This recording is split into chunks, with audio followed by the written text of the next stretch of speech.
good afternoon mga beshies. Ito, nag-walking kami dalawa ni Katrina dito sa gilid ng kalsada sa highway.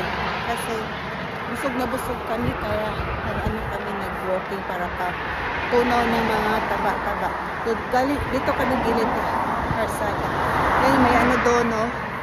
May gasolinahan. So yan lang, mga gilid sa kalsada lang kami mag-walking kasi malayo na punta pa kami sa lake or sa forest na walking nga nang talaga. Dito nang kami sa gilid. So doon kami pupunta sa ano, doon sa may bukid. Pero babalik din naman kami. Tapos eto, nag-walking kami ngayon dito sa gilid ng kalsada sa highway kasi nagpapatunaw kami ng mga taba-taba namin. Medyo malamig kaya naka-jacket pa rin tayo. Ayan sa gilid ng kalsada. Maraming dumadaan na mga sasakyan. Ayan. Ito yung malalaking kahoy o nawala pa. Mga dahon. Ganyan lang ang itsura ng mga kahoy dito pag winter. Ayan. Oh. Tapos may mga ibon doon.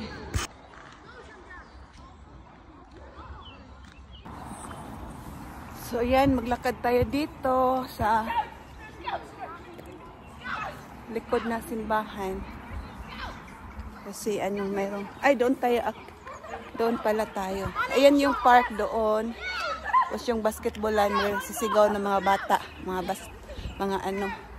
Hindi ko sila pinapansin kasi ayaw ko anong sinasabi nila. Yan, mag-walking tayo papunta doon sa field.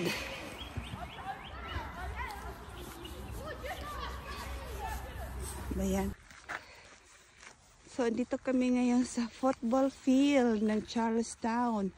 Ito yung itsura na football field. Malaki ang football field nila dito.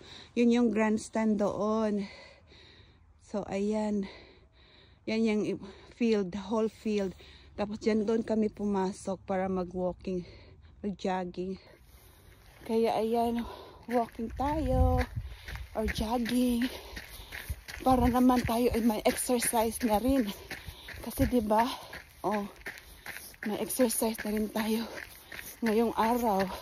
Maging active din kahit minsan. Kasi mahirap na palaging nakaupo sa upuan. Dot-dot ng dot-dot. Wala tayong exercise. Kaya kakadiscover ko lang nito namin ngayon. Meron palang ganito. Ayan si Katrina yung kasama ko eh. Ayan siya. Papunta na dito. Pabalik na. Yan.